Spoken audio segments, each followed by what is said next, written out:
Hello and welcome to another episode of Bad Dependencies. You're with myself, Mackenzie Jackson, and researcher extraordinaire Charlie Erickson. Charlie, how you doing today? Surviving. Surviving. This heat wave through Europe is hell of a thing. I gotta say, I lived in Australia for a long time, and 40 degrees in Australia is one thing, but you're prepared for it and you're kind of expecting it, and everything's built for it. But 40 degrees in the Netherlands, like no one is expecting that. No, that's just rude at this point. It's just rude. Yeah, yeah. We don't have an infrastructure for it at all. Like it's really nice being No. down in Alpha Hein right now, but that's about it. All right. Uh, enough about that. People are here to listen to malware, not me complaining about the weather. But where are we at with malware? We had a pretty big month in June. How many malicious packages did we find in June this month, Charlie?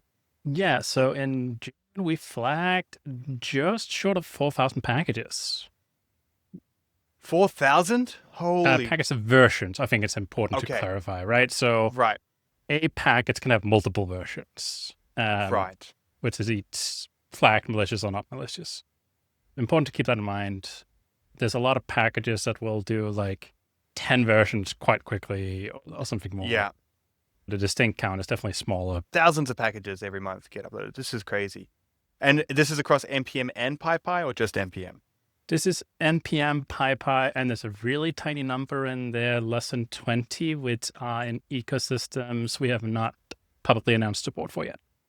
Oh, okay. Well, let's keep it secret, Little but we're out there tease. monitoring things. We are. We've done a lot of technical deep dives into malware that we've found. So today we have a great episode because we're actually joined later on in the episode by a malware researcher who we actually discovered some of their malicious kind of test packages. And so we're going to talk to him, Raphael Silva. Raphael's going to be joining us later. But until Raphael gets here, what I thought I might do is let's take a little bit of a dive into the role of kind of an offensive researcher or reverse engineering. I thought we'd start this because this is an area that obviously you're very specialized in. So what is that role of being like an offensive security researcher? Yeah. So for people that don't know, my background is especially in offensive security, right? So doing a lot of pen testing, red teaming, all of that kind of thing, where you're trying to demonstrate how can I get into systems, right? I often, if I'm explaining it to my family, I go, it's like hiring like a burglar and you're paying them to break into a house to see where do you need to like fix a thing so it's harder to get in, right? You can't just like put on a fancy security system and then hope that it will detect things because you only put it on the front door, but usually they don't come in for the front door. So you really want to figure out like, what is my weakest point? As a security researcher, right, you're usually doing a lot of testing to see like, what happens if I do this, right? Will this get detected? If it actually works, what do I get access to and all these things? You have a lot of researchers out there, right? And what we see a lot of are bug bounty hunters who are looking for like what's called dependency confusion, where they're trying to basically impersonate packages that companies use that are internal only, right? So they have their own registry, and you can do this thing where if there is a package on the public registry, it will actually go for that one first. It will only look into the private registry if it doesn't exist in the public one. So you can kind of take a name that's used internally and get the preference for being picked. I know a couple of people that have been really successful with that kind of attack before.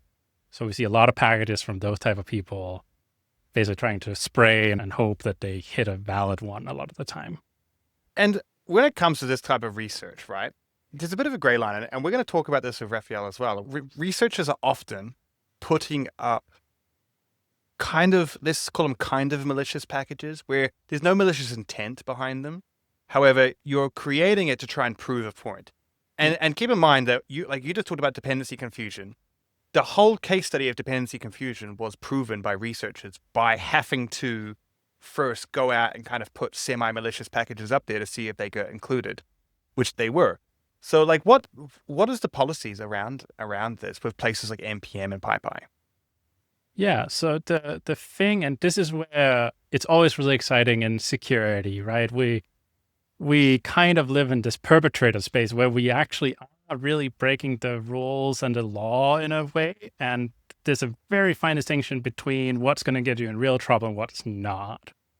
So NPM says, right, you really shouldn't be doing security testing. I think they also have some light language around you shouldn't be doing any obfuscation of code and stuff like that, but nobody really follows that. PyPy says something very similar, right? You should not, under any circumstances, do any testing of an offensive nature, right? No, all malware, blah, blah, blah. And they also have a very strict clause about no obfuscation of code. And I find that on PyPy, there is actually very little code that's obfuscated because they do seem to police it, which I find really interesting. Because, I mean, this is open source. How are you supposed to reason about something that is not actually really open source because it's so obfuscated? Right, yeah. So the good thing with PyPy is that if we see obfuscated code, there's like a 99% chance that it is malware. NPM, that's not so easy, unfortunately. What's the scenario where obfuscated code is not malicious? Like, I'm writing a package on NPM, I'm working a node, and I want to obfuscate something in my code. What is the legitimate scenario in which I'm doing that? Licensing, unfortunately. Yeah, I mean, you have these enterprise like controls, like UI controls especially, like these really expensive packages that actually do really cool things, right? And they do ship the code to the public registry, but they don't want to make it too easy to just remove the licensing controls. Right, okay, I get it. Now, let me ask you another question. What are some no-nos? We have a lot of people that listen to the podcast that are researchers themselves that are getting into doing research or maybe getting into some bug bounties. You mentioned it's kind of like a line there where this is frowned upon and, okay, you really shouldn't be doing this. What's that line? Yes. Okay, so there's a big one, which is what data do you collect, right? What do you do? A lot of the packages we see will collect things like the current working directory, host name of the system, the name of the current package it's in, and a few things like that, right? And that, in my world, is okay, right? You're really just collecting just enough for you to prove a point if you're doing like bug bounties. Got it. You're just trying to say like, hey, here is a risk. And I can prove that there was somebody where there clearly was a sensitive system. It wasn't just a sandbox I ran into. Where it gets tricky is when people start collecting more information, right? There are some that will also then add etc password, etc shadow, right? And in reality, the impact of them getting that is probably very minimal, but now you're really starting to collect system secrets. Right. There are ones where they will start to collect like environment files, like .env, which will definitely contain secrets, most likely, if it exists. For me, that starts to really, in the context of bug bounty, right? One of the general like platform standards across the board is you should only compromise as much as you need to prove that vulnerability, and you should not pivot or do post-exploitation. And that is where some research or like some packages I see, I'm like, this is not the simplest payload, right? It's starting to add just enough information where I'm starting to consider, is this a malicious intent? Or is it a researcher doing something in a way that is really starting to maybe cross a line or really add a lot of risk for that researcher, right? Yeah. And as a researcher, what you really do want to consider is that we live in this world where the only thing that keeps us out of trouble is the agreements that exist between us and the research target, right? That is published. It's very easy to cross those and get yourself into trouble. And it can have ramifications for the industry at large if something really bad happens. So that is something I think is really worth being mindful of. There's also some accidental things that can happen, unfortunately, where if people are just like careless. One of my really big pet peeves is people using a specific site that has the name or contains the name webhook and site And it's this nice little UI where you can generate a URL, use that for your callback, and it shows you a list and all these nice things. But what most people don't realize is if you don't pay, that URL is public and everybody can see the callbacks. Right. Now, imagine that you have maybe crossed a little bit of a line and you're collecting a lot of information, including secret tokens and stuff like that. And you're uploading it to this unsecured callback endpoint where everybody can see the data. Let's say that maybe it's for like Azure BI analytics system, just to be hyper specific. I feel like that's a bad There's time. a story behind this. I feel like there's a story behind the specific example that you're There's giving. things I did not want to see. Like, here's the thing also. For me, as somebody who's researching this, I want to be really careful about like what data do I download, right? I don't want stuff sitting on my computer that could get me in trouble, right? Where they maybe misattribute an attack to me. Yeah. Right? It's a liability thing. And I think, people really need to be careful about where they store their data and all these kind of things. Because frankly, like if you have it the best of intention, right? You're doing a bug bounty, you're trying to be a good boy, and then you use this insecure service, you think it's just me, right? The company can trust that I have not used this data for anything else. But if you invited the whole world in to see all the data you collected, well, it's kind of out of your hands and you have put yourself and the company at risk. Yeah, definitely. And it is an interesting line because there are a lot of great researchers out there doing great things. And sometimes you have to operate in a little bit of a gray zone. But there is like a lot of unspoken rules in there that especially if you're starting out, you really have to be careful with. Yeah. And speaking of such great researchers and people doing cool things, we actually have a very special guest that has agreed to join us now, called Raphael Silva. So Raphael, welcome to the show. Maybe if we could give the audience a little bit of a rundown about who you are, where you work, and kind of what you've been working on recently. Sure. Thank you for having me. My name is Raphael Silva. I'm a security researcher from Portugal. I work for Checkmarx. I've been working here for the last 4 years now. I'm part of the Checkmarx Zero research team.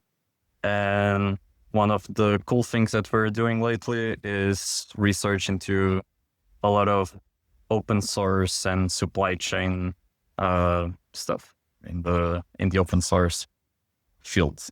Yeah, cool. Well, that's right on topic because how this all happened, just as a recap to the audience, is after our very first episode, we discussed a package that we had found that we assumed were malicious or definitely had malicious code in it called ExpressJS-Session.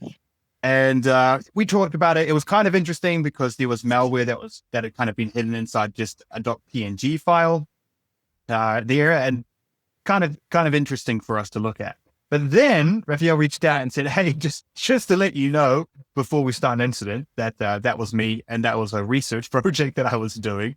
So I just thought that was really interesting, and it gives us a bit of a chance to dive a little bit deeper into some of the malware that we found. So why don't we start with what was ExpressJS-Session doing? Why did you create it? And what was the goal behind all of that? Sure. So what was it? I think what you guys saw was the NPM package, if I'm not mistaken.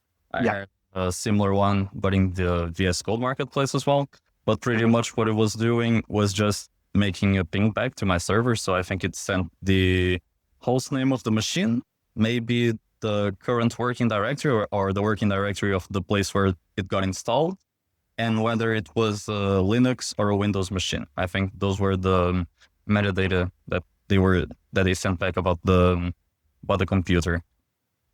Pretty much I did that because I wanted to field test like a real like what attacker would actually do. I didn't want to just like when you test things in the lab, it's always different than when you're actually testing it out in the real world.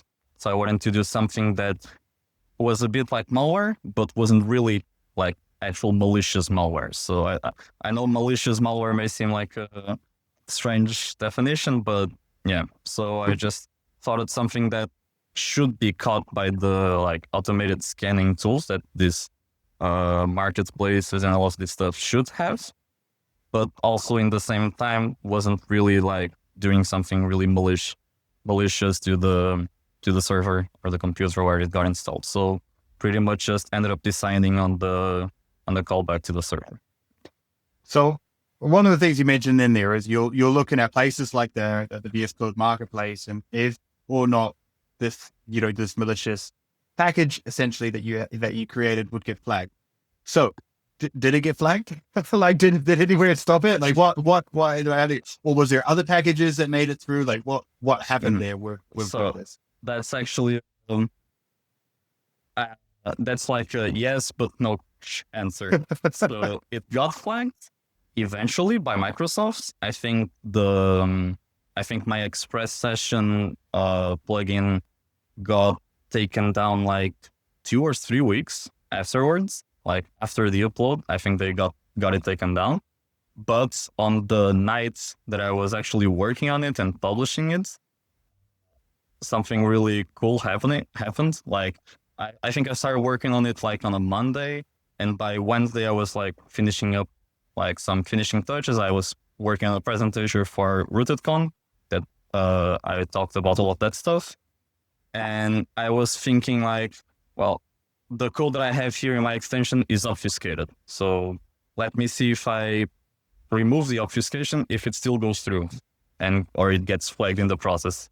It didn't get flagged in the process. It still went through.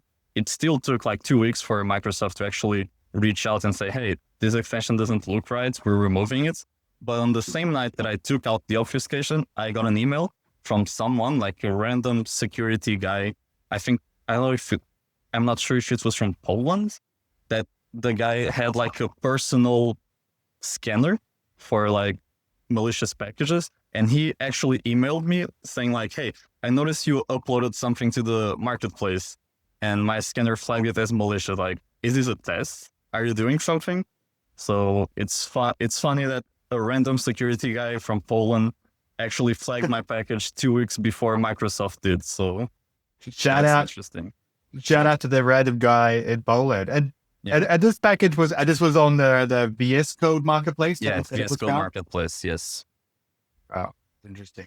I got a couple more quick questions, but let's talk about the VS Code marketplace for a while, because this is kind of a lot of your research seemed to be more around creating malicious extensions for VS Code, more than kind of like hoping that people download your dependencies from npm or something. Yeah. Why does that interest you? Like, why does the IDE kind of space interest you as a vehicle for delivering malware?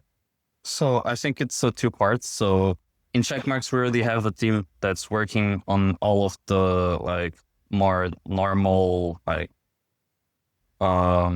extensions, like code packages and all of that, like the NPM registry, the PyPy registry, all of those, we already have a team that's working on it. It's our supply chain, like our main supply chain group. Those are the guys that are working on it. They do some really good work as well there. So we wanted to see what else in the supply chain like ecosystem that we could also tackle. And one of the stuff that we weren't doing it was the parts regarding the like IDE extensions, IDE plugins, and all of that. So we also thought that that's probably a huge like threat actor area for they to actually like drop some malware. And the more we started researching it, the more like news just ended up coming out from like one more malicious package or one more malicious extension found on the marketplace for VS Code. And I think like almost all of the news that we found were regarding VS Code. So that seemed like a pretty good place to start. Yeah, I think that angle is really also interesting to look at, because, when we've looked at it just internally inside the dev team here at Aikido, we realize people use a lot of extensions, right? And there's definitely been cases where, like, published quite recently, where extensions that were fairly popular or definitely had a lot of installs were malicious. So Yeah. that's a really cool angle. Something I'm really curious about also is the use of the Unicode. How much have you so you kind of registered the domain with a Unicode character. Have you investigated kind of other places where Unicode helps you in kind of avoiding detection? Yes. So great question. The Unicode thing was one of the, I think it was on the week that I was doing the week before the presentation for RootedCon. I think there came out some news.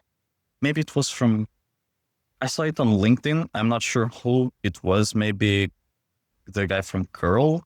I see a lot of news coming from him, but I know someone talked about like a Unicode thing on GitHub that they weren't like flagging as like a Unicode character, and then they talked with GitHub and they added the Unicode, like just a warning saying that this commit has some Unicode characters that may look alike, and flagged it. And I was thinking if we could do the same thing for VS Code, and maybe like if you just look at a package and look at the package.json and see, okay, this looks fine, like it's expressed. I'm installing Express, but then it wasn't Express. So I just thought about that. Then I started looking to like Unicode and all of that stuff. I registered a domain that looked like ExpressJS.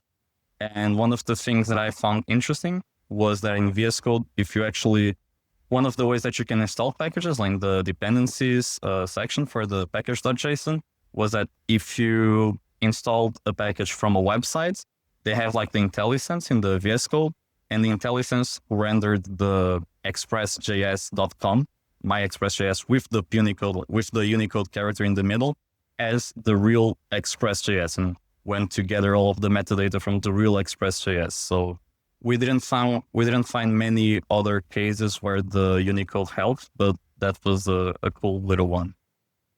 That's really cool. And I find it really interesting that it was what's his name, Daniel, that does curl. I'm guessing it was that blog post. Probably, yes.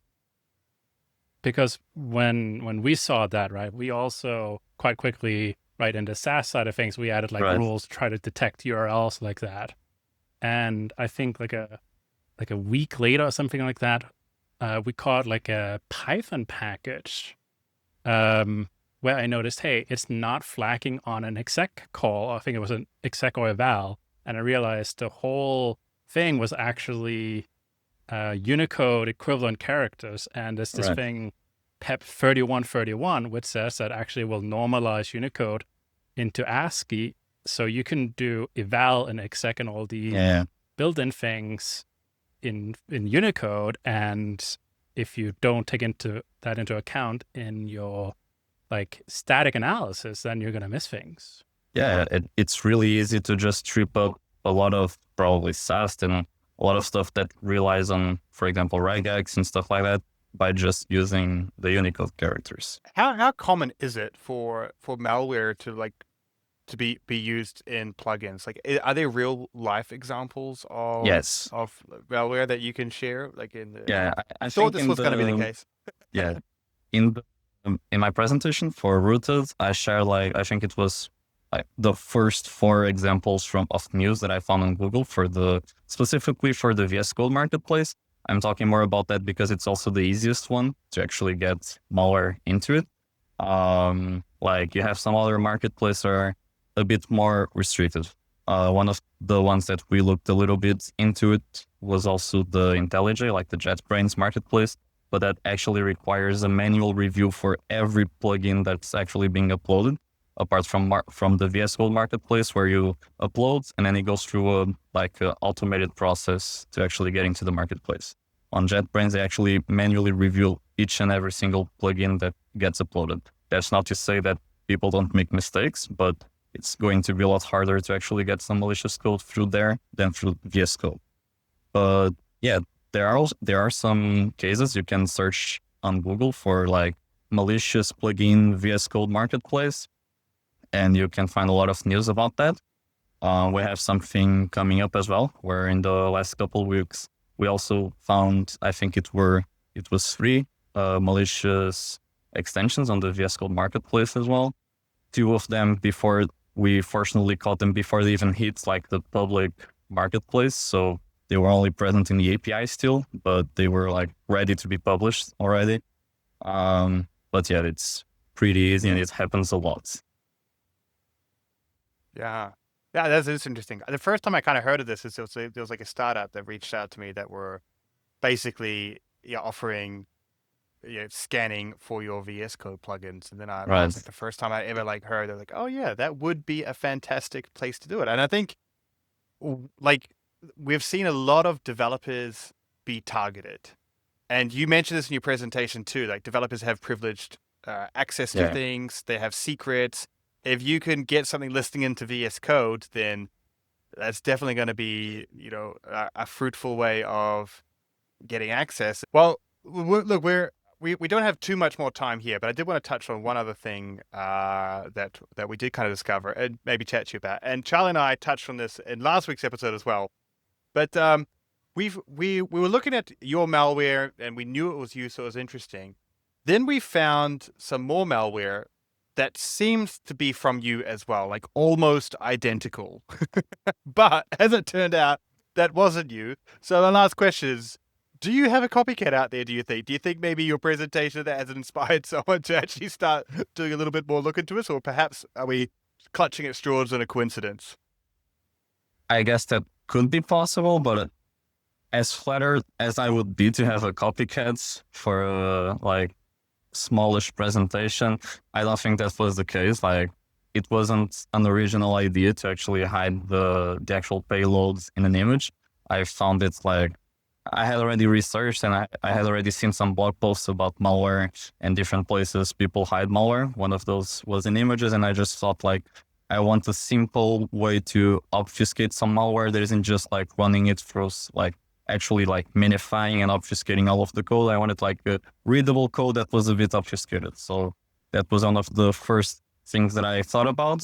And then I just got ChatGPT to write the rest. Like, yeah, so as flattered as I would be, I don't think it's a copycat just yet. Maybe after I present it at AppSec Village, I think the public will be a bit more interested in maybe trying to see how it works. Like, Rooted here wasn't just as big yet, but yeah, let's see in a couple of months.